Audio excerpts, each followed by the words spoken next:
Les tensions continuent de grimper au Proche-Orient. En Israël, ce qu'on appelle déjà le gouvernement le plus à droite de l'histoire continue sa fuite en avant fascisante. Le feu aux poudres a été mis par un projet de réforme de la justice entrepris par le gouvernement Netanyahou, issu d'une coalition de la droite avec l'extrême droite et les ultra-orthodoxes. Qualifiée de coup d'État judiciaire par les opposants à la réforme, celle-ci prévoit de réduire drastiquement les pouvoirs de la Cour suprême. Cette réforme a toutefois eu la qualité de mettre des centaines de milliers d'Israéliens dans les rues depuis mi-janvier. Samedi encore, ils ont battu le pavé pour demander le retrait pur et simple de ce projet. Le mois dernier, ils étaient aux alentours de 700 000 dans les rues de tout le pays pour demander exactement la même chose. Parallèlement, la violence monte et s'exacerbe à l'égard de la communauté palestinienne et la bande de Gaza, comme l'illustre l'assaut terriblement violent de la mosquée Al-Aqsa située sur l'esplanade des mosquées à Jérusalem et troisième lieu saint le plus important de l'islam, et ce, en plein ramadan. Pour revenir sur ces différents points, j'ai le plaisir d'accueillir Alain Grech, journaliste, fondateur et directeur du média Orient 21. Il est notamment l'auteur de Israël, Palestine, vérité sur un conflit. C'est parti pour l'entretien d'actu.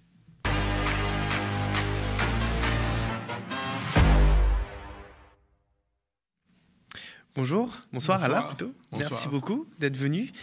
Vous allez bien ? Très bien, merci. Donc je le rappelle, vous êtes directeur du média Orient 21. Alors j'ai envie de rentrer un petit peu dans le vif du sujet avec vous. Donc très récemment, on l'a vu sur les images, l'attaque ultra-violente d'Al-Aqsa, les raids à Gaza.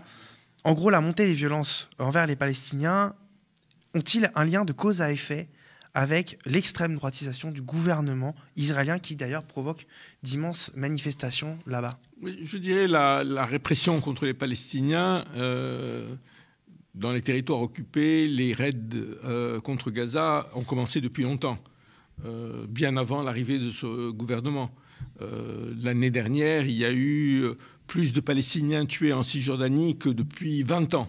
Donc c'était déjà l'ancien gouvernement. Mais c'est sûr qu'avec ce gouvernement, on a des gens, je dirais, qui parlent plus franchement que l'ancien gouvernement, puisqu'ils disent clairement « cette terre nous appartient ».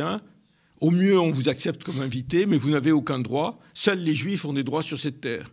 Et ça se traduit concrètement par la présence au gouvernement de gens que des Israéliens qualifient de nazis, au sens idéologique. Ouais. C'est-à-dire des gens qui sont on appelle des suprémacistes de juifs, et qui jouent un rôle important dans la colonisation, dans les services de police, dans la répression. Donc ça a été un stade supérieur dans la répression des Palestiniens. Et évidemment, ça suscite du côté palestinien une résistance à cette oppression. Oui. Alors, pour revenir aux manifestations qui ont lieu un peu partout en Israël contre le gouvernement et donc principalement contre la réforme judiciaire, j'ai envie de demander de façon un peu naïve, mais c'est un petit peu pour avoir un avis plus éclairé sur la question. Est-ce que cette mobilisation qu'on dit historique pourrait sonner le glas pour Benyamin Netanyahou ? Écoutez, il faut d'abord comprendre ce qui est en jeu. Bon, notamment la défense de la Cour suprême qui défend les libertés fondamentales. Et de ce point de vue, le fait qu'il y ait eu des centaines de milliers de gens dans la rue est tout à fait important. Les gens n'ont pas envie de voir leur liberté reniée. Mais quand je dis la Cour suprême défend les intérêts de la population, ils défendent les intérêts de la population juive. Oui. Sans même parler des territoires occupés, les Palestiniens qui sont citoyens, enfin qui ont la nationalité israélienne, qui sont environ 2 millions, eux ne sont pas défendus par cette Cour suprême. Et la Cour suprême, depuis des années, a toujours légalisé toutes les actions de colonisation, toutes les actions de discrimination contre cette population arabe palestinienne, à quelques exceptions près. Oui. Et malheureusement, je veux dire, ce que les gens qui descendent dans la rue ne voient pas, c'est le rapport qu'il y a entre cette fascisation du gouvernement israélien et l'oppression des Palestiniens. C'est Marx qui disait qu'un peuple qui en opprime un autre ne peut pas être un peuple libre. On le voit concrètement. Je veux dire, on le voit concrètement. Oui. Donc, on pourrait avoir des manifestations qui demain débouchent sur une victoire et qu'on change que le gouvernement Netanyahou renonce à la réforme de la Cour suprême et avoir la même politique d'oppression des Palestiniens qui continue. La plupart des grandes manifestations refusaient la présence de drapeaux palestiniens. Oui. Et seuls de petits groupes très courageux, à l'intérieur de ces manifestations, osaient avancer la défense de la population palestinienne. Pas seulement au nom de la justice, parce que, je veux dire, qu'on soit juif ou palestinien, l'oppression devrait susciter une condamnation, mais aussi parce qu'ils savent, ces juifs israéliens, que quelque part, cette oppression des Palestiniens a des conséquences sur la société. C'est-à-dire que ce qui a provoqué depuis 50 ans l'extrême droitisation de la vie politique israélienne, la montée de ces groupes fascistes, suprémacistes juifs, c'est justement l'occupation. Oui, mais alors dans ce cas-là, pourquoi le gouvernement, puisque de toute façon, le gouvernement Netanyahou a depuis des années une marge de manœuvre énorme, et c'est vrai que j'ai pris l'exemple des raids israéliens, mais on se souvient que l'un des raids israéliens les plus meurtriers, c'était celui de 2008, qui avait fait à peu près 2000 morts, qui avait été qualifié même de crime de guerre. C'était déjà Netanyahou qui était Premier ministre, c'est vrai. Alors dans ce cas-là, pourquoi réformer le système judiciaire ? Je veux dire, si vous voulez, il y a une gradation aussi. Je veux dire, je ne veux pas dire que tous les gouvernements sont les mêmes, quel que soit... je veux dire, on peut être de plus en plus à droite et on peut être de plus en plus fascisant. Donc oui. Là, ils veulent prendre quand même des mesures, y compris à l'égard des Palestiniens, qui vont encore plus loin. Et notamment avec le poids des extrémistes laïcs, ou d'ailleurs colons, je dirais, certains religieux, d'autres non. Il y a beaucoup de problèmes en Israël, c'est une société très complexe. Il y a le problème du rapport à la laïcité, du rapport des groupes religieux. Vous savez qu'un certain nombre de religieux sont exempts du service militaire. Il y a plein de choses qui se mêlent. Oui. Mais ce qui est important du point de vue de la situation dans la région, parce que ça a ce qui se passe en Palestine occupée a des conséquences, c'est ce qui est fait aux Palestiniens. Et de ce point de vue, je ne pense pas que ça va changer grand-chose. On a vu avec, je veux dire, intérêt le fait que des aviateurs ont dit qu'ils ne répondraient pas aux ordres du gouvernement, que des militaires n'obéiraient pas aux ordres du gouvernement dans les territoires occupés, mais je ne crois pas que c'est vrai. Ceux qui ont mené les raids sur Jénine avec des dizaines de morts continueront à le faire. Oui. Et les aviateurs qui ont dit « nous ne bombarderons jamais », depuis plusieurs semaines, ils bombardent la Syrie sans le moindre état d'âme. Oui. Donc c'est cette espèce de... je veux dire, comment je dirais presque... en fait, il y a l'État, le gouvernement et l'armée à côté, c'est ça ? Non, c'est pas ça, d'aveuglement. Oui. C'est-à-dire d'aveuglement à ce qui se passe. C'est-à-dire, ils ont l'impression que c'est un État... Enfin, tous ces gens qui manifestent, qui sont en état démocratique normal, sans se rendre compte qu'on ne peut pas être un état démocratique normal quand on réprime toute une population. Mais justement, dans les motifs de cette contestation, donc on le disait, il y a la réforme judiciaire, mais est-ce que, pour que ce soit massif à ce point-là, est-ce qu'il n'y a pas un ras-le-bol plus général et qui, par exemple, pourrait concerner justement l'attitude de plus en plus belliqueuse de Benyamin Netanyahou et son gouvernement ? Malheureusement, non. Non ? Malheureusement, non. Il y a eu, effectivement, quand il y a eu le pogrom à Hawara, vous savez, cette cité en Cisjordanie occupée où des colons ont été, ils ont cassé tout, sous le contrôle de l'armée. Ils ont brûlé des dizaines de voitures. Oui. Avec la présence de l'armée. Il y a eu un certain nombre de gens qui se sont révoltés, mais pas l'essentiel des gens. Et c'est pas un des éléments qui amène les gens à manifester. C'est ça qui est terrible, je dis. Ouais. Il y a une espèce de bonne conscience aujourd'hui en Israël qui est « nous avons raison ». Nous voulons la paix, mais les autres ne veulent pas. Regarder la violence des Palestiniens sans imaginer que la violence des Palestiniens, c'est la simple réponse à l'occupation. Oui. Alors, cette recrudescence de violence au Proche-Orient, là, en ce moment, fait craindre à de nombreux observateurs une nouvelle intifada. Alors, avant de recueillir votre avis sur la question, est-ce que vous pouvez déjà peut-être rappeler à ceux qui ne connaissent pas forcément le conflit israélo-palestinien, ce que c'est qu'une intifada ? Une intifada, on l'a traduit par soulèvement, c'est un ébranlement, quoi. La première a éclaté à la fin 1987, je crois, décembre 1987. C'est un soulèvement spontané qui embrasse toute la population palestinienne, aussi bien en Cisjordanie qu'à Gaza, et qui se traduit par des actions. Ce qui est intéressant, c'est la première intifada, donc qui a débouché finalement d'une certaine manière sur les négociations d'Oslo et sur les accords d'Oslo, était une intifada pacifique, c'est-à-dire en tout cas non armée, disons. Et c'est intéressant de répéter. Souvent, on entend dire « Ah, mais pourquoi les Palestiniens ne manifestent pas pacifiquement ?» Parce qu'il n'y a pas possibilité de manifester. C'est dès que vous manifestez en Palestine, on vous tire dessus. Donc là, il y avait la décision simplement des Palestiniens, parce qu'ils étaient bien encadrés par les organisations, etc., de n'utiliser que des pierres, ce qui n'a pas empêché qu'on leur tire dessus. Après, il y a eu les accords d'Oslo. Les négociations ont échoué. Elles ont échoué parce qu'Israël n'a pas arrêté. C'est-à-dire, entre 1993, le moment des accords d'Oslo, et le déclenchement de l'intifada, je crois que le nombre de colons a doublé. Ouais. Donc il n'y a pas eu le moindre arrêt de la colonisation, ni le moindre signe qu'Israël était prêt à laisser les territoires occupés. Donc là, ça s'est transformé en une vraie action armée, avec l'idée que les Palestiniens avaient l'idée qu'ils allaient renverser le rapport de force. Ils ont échoué, la répression a été terrible. Maintenant, est-ce qu'il y a la possibilité d'une nouvelle intifada? C'est difficile. D'abord parce qu'une intifada, ça ne se décrète pas. Ce n'est pas quelqu'un qui, un jour, décide on va déclencher une intifada. Donc c'est un mouvement spontané. Je dirais comme partout. C'est quand, des fois, on se demande pourquoi à un moment, un mouvement... Pourquoi dans le monde arabe, il y a eu ces printemps à un moment donné? Personne ne peut dire pourquoi. Enfin, il y a les causes, mais pourquoi ça commence à un moment donné? La question aussi, c'est que les Palestiniens sont très affaiblis. Ils sont très affaiblis par leur division entre le Fatah et le Hamas. Ils ont une autorité palestinienne qui est considérée aujourd'hui par les Palestiniens comme une autorité de collaboration avec l'occupant, qui n'a pas une grande autorité. Le Hamas peut avoir une image un peu meilleure comme organisation de résistance, mais la manière dont il se conduit à Gaza n'est pas très différente de la manière de l'autorité, c'est-à-dire la répression contre toute société civile, contre toute action indépendante. Donc, on voit éclater des formes de résistance, notamment armées, notamment des groupes de jeunes que les Israéliens ne savent plus localiser parce qu'ils ne sont pas dans les anciennes structures. C'est souvent des fils de gens qui sont des policiers de l'autorité palestinienne et qui se rencontrent quelle que soit leur appartenance et qui participent à des actions armées. C'est très difficile à contrôler. Mais est-ce que ça peut déboucher sur une intifada?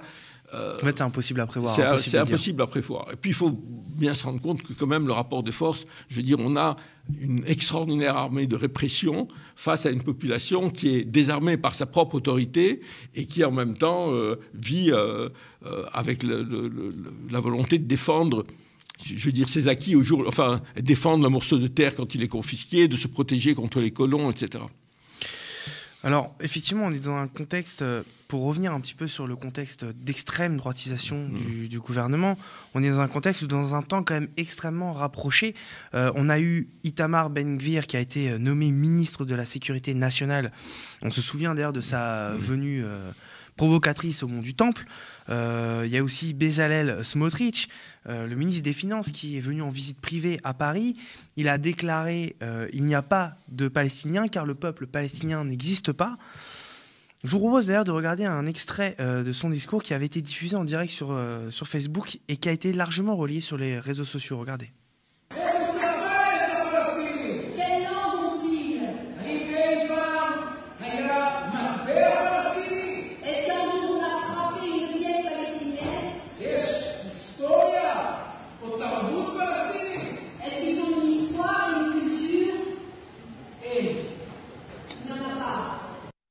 Voilà, donc vous venez d'entendre, comme nous tous, ces propos quand même extrêmement choquants. La diplomatie française avait d'ailleurs qualifié ces propos d'indignes et irresponsables.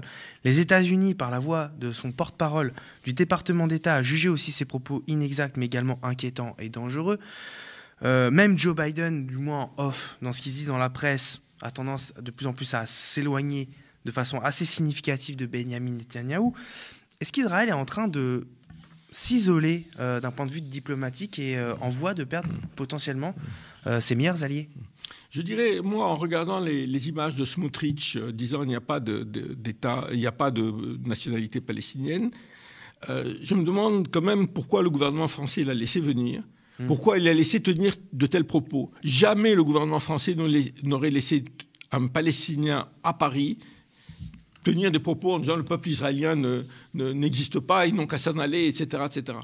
Et on a, du point de vue du gouvernement israélien, du gouvernement français, une attitude que je qualifie de totalement hypocrite. Oui. C'est-à-dire, d'un côté, on dit nous sommes pour une solution à deux États, un État en Cisjordanie, Gaza et Israël.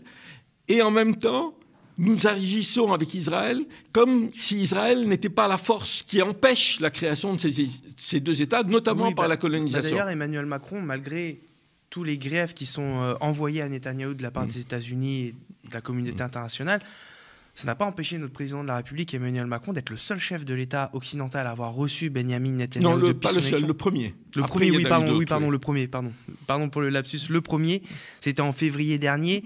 Et si l'on en croit d'ailleurs le communiqué entre les deux responsables, ils ont exprimé leur volonté d'approfondir le partenariat entre la France, entre les deux pays, et de renforcer les relations bilatérales.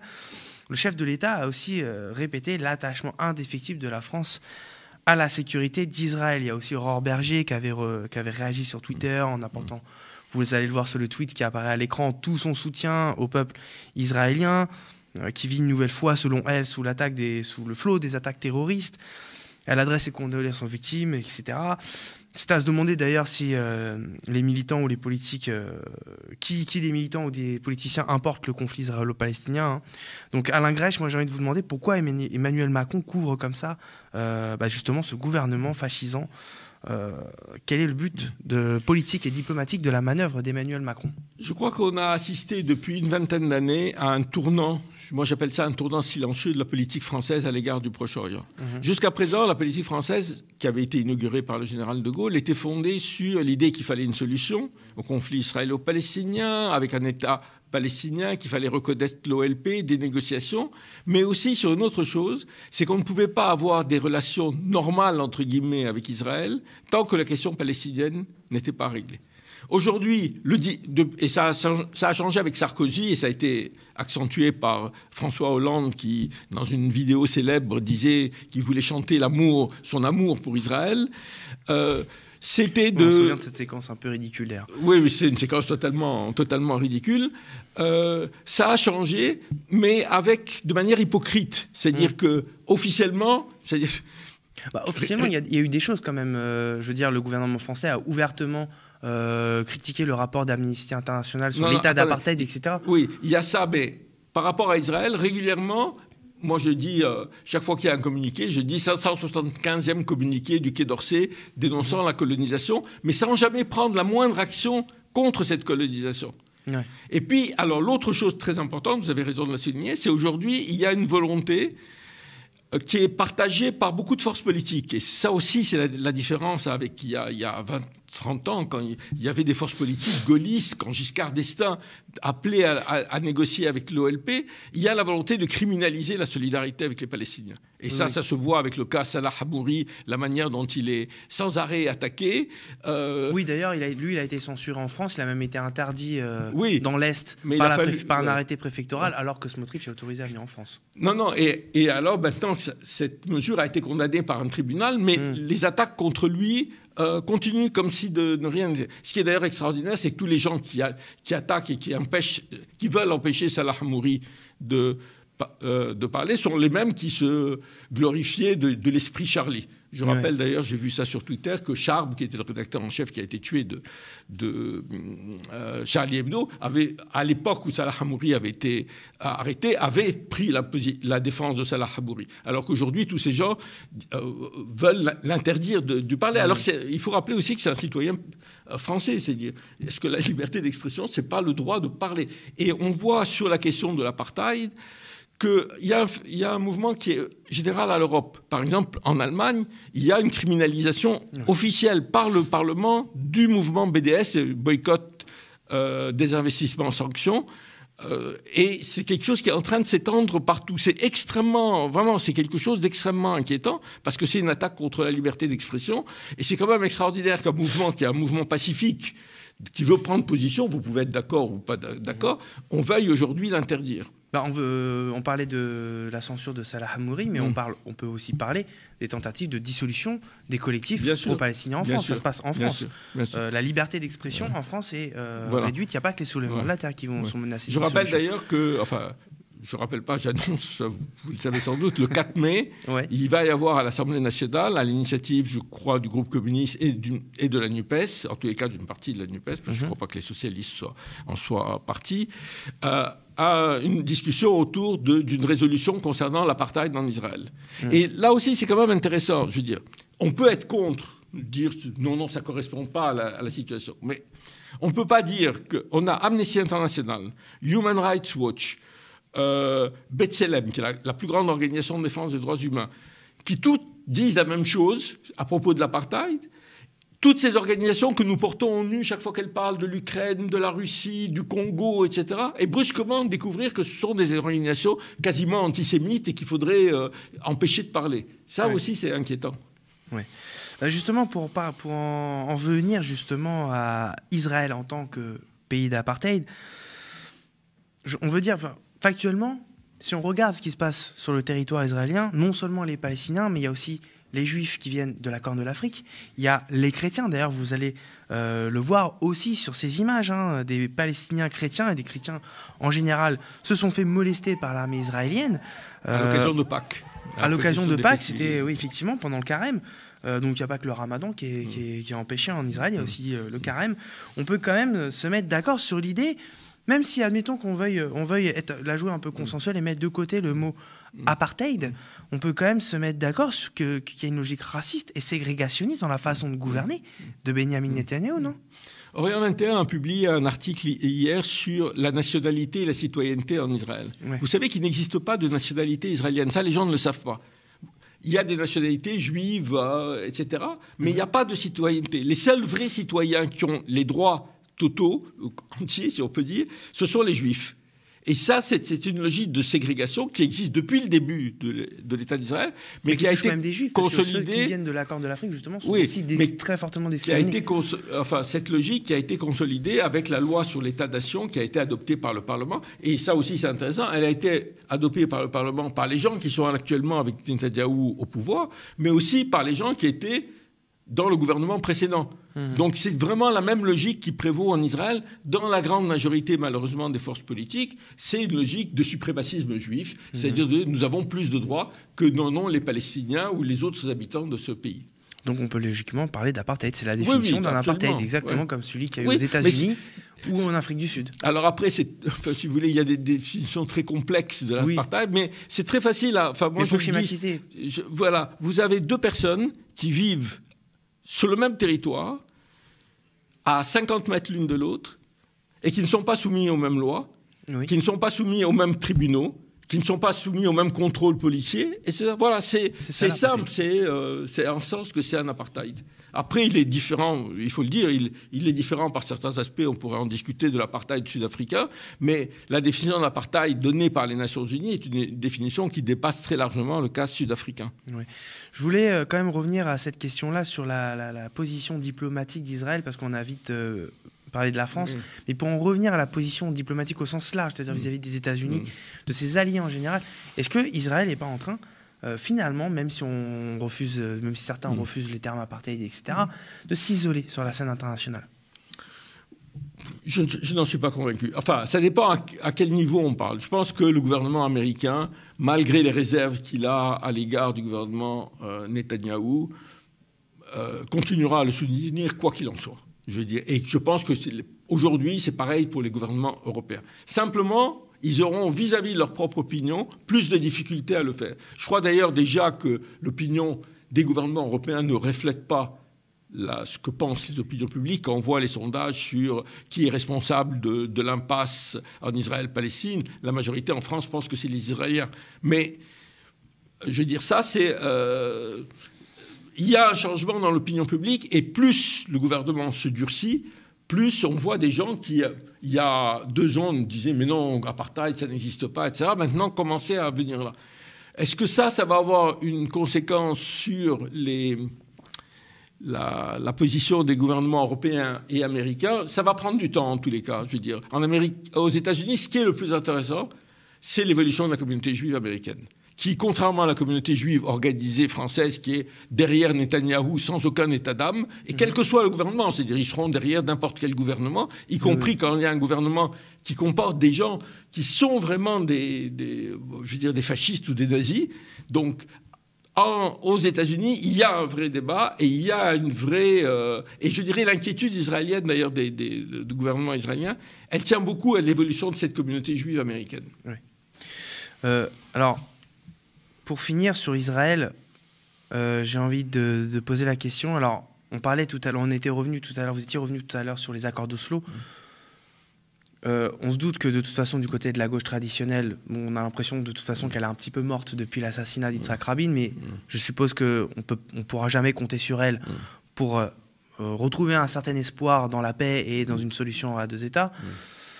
Mais est-ce qu'il y a quand même quelque chose dans la politique israélienne, est-ce qu'il y a quelque chose qui pourrait, une gauche anticoloniale, qui pourrait tirer ses marrons du feu de la mobilisation actuelle anti-Netanyahou? Il y a une gauche très courageuse. J'ai parlé de B'Tselem. Il y a une association qui s'appelle Breaking the Silence qui organise les soldats qui ont quitté l'armée et qui, vous savez, pendant 3 ans, ils font l'armée, ils ont 18 ans, c'est des gens jeunes et naïfs et ils font ce qu'on leur dit de faire. Et puis, quand ils s'en vont de l'armée, ils commencent à parler. Donc, et j'ai rencontré son président ou son secrétaire général, je ne sais plus, c'était un juif religieux, ce n'était pas du tout les militants de la gauche. Donc ils existent, ils sont encore minoritaires. Leur seule solution, à mon avis, d'avenir, c'est l'alliance avec les Palestiniens qui votent aux élections israéliennes, qui représentent 2 millions de personnes, qui font une quinzaine de députés. Et c'est cette alliance, à mon avis, de cette fraction progressiste juive et de cette population qui peut faire bouger les choses, mais il ne faut pas se cacher que ça sera long.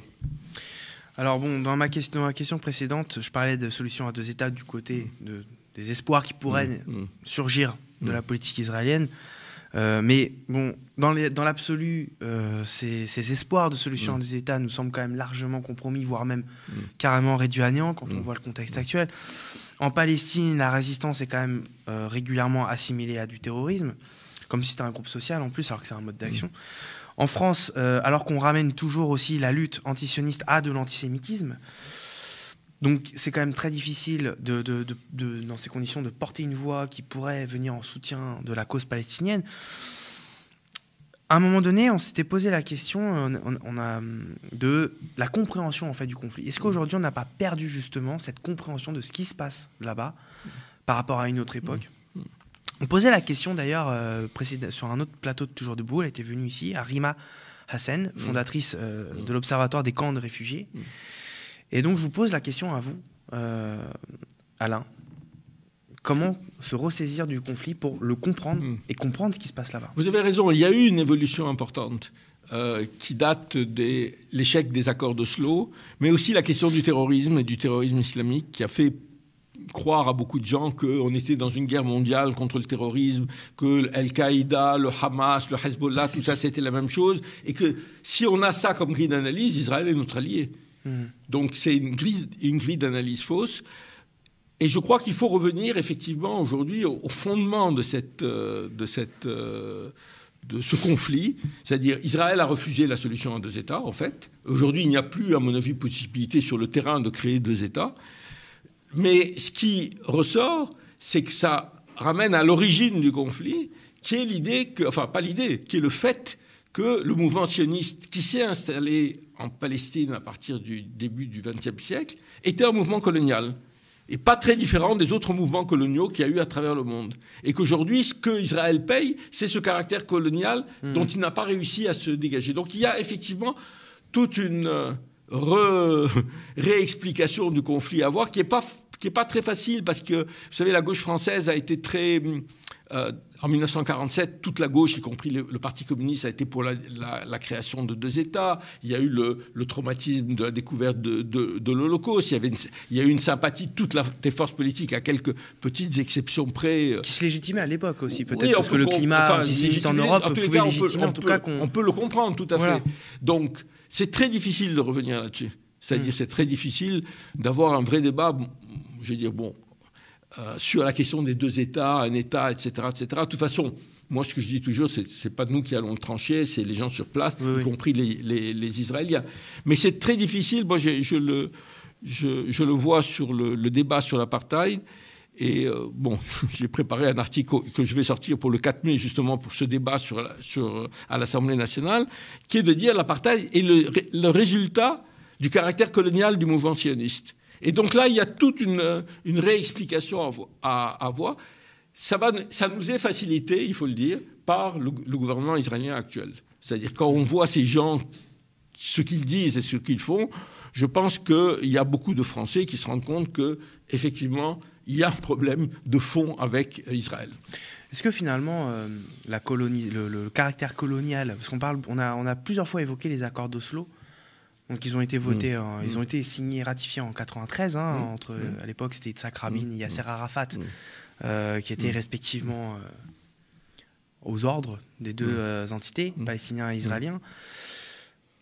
On sait très bien que, enfin justement on le sait peut-être pas, ceux qui ne connaissent pas bien le conflit, que c'était un accord extrêmement inégalitaire, justement la création de cette autorité palestinienne qui est finalement une entité un peu bâtarde, c'est pas vraiment un État, c'est pas vraiment un pays, une nation, ni rien du tout. Avec une zone tampon entre les deux qui est ni palestinienne ni israélienne.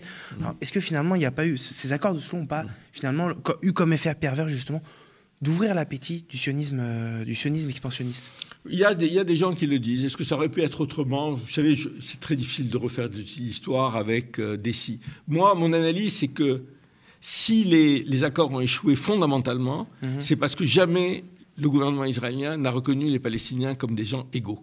Ouais. Et on en revient sur cette question fondamentale finalement. On célèbre en ce moment le 80e anniversaire du ghetto de Varsovie et j'ai remis une citation que j'avais mise dans un de mes livres de Edelman, qui était Marek Edelman, qui était le dirigeant du ghetto de Varsovie. Et il est interviewé après, donc, il échappe, puis je ne sais plus, dans les années 50, il est interviewé par une journaliste israélienne qui lui dit « Est-ce que du ghetto de Varsovie, vous ne tirez pas la leçon que les Juifs doivent faire n'importe quoi pour se défendre ?» Et il lui répond « Ça, c'est votre mentalité israélienne, c'est le mépris pour l'égalité. Jamais je ne partagerai cette vision. » Et cette vision qu'il y a des différences, enfin des droits fondamentalement différents entre les Juifs et les autres, parfois justifiés au nom de la catastrophe qu'a été l'Holocauste, ça c'est quelque chose qui est effectivement utilisé par Israël pour justifier le fait qu'ils peuvent faire n'importe quoi aux Palestiniens,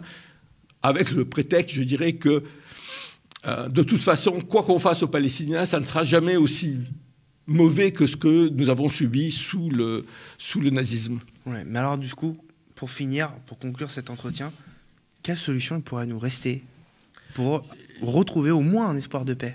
Je dirais qu'aujourd'hui, comme je dis, la solution, elle appartient aux gens sur place, elle n'est pas à nous de définir. Ce sur quoi il faut se battre, parce que c'est un combat que personne ne peut contester, c'est se battre pour l'égalité des gens qui vivent sur le même territoire. Qui peut être contre? Il y a des Israéliens, il y a des Juifs israéliens, il y a des Juifs, il y a des Palestiniens qui vivent sur ce territoire. Ils sont aujourd'hui environ 8 millions de chaque côté. La seule solution juste, c'est de se battre sur l'égalité de ces droits. Et aujourd'hui, c'est se battre sur cette égalité de droits, plus continuer le travail d'explication sur les origines du conflit. Et puis, il y aura un moment où les conditions d'une solution vont finir par mûrir. Mais c'est vrai qu'aujourd'hui, elles n'apparaissent pas très claires. Merci beaucoup, Alain Grech. Merci à vous. Je le rappelle, vous êtes directeur du média Orient 21. Merci beaucoup d'avoir répondu à mes questions.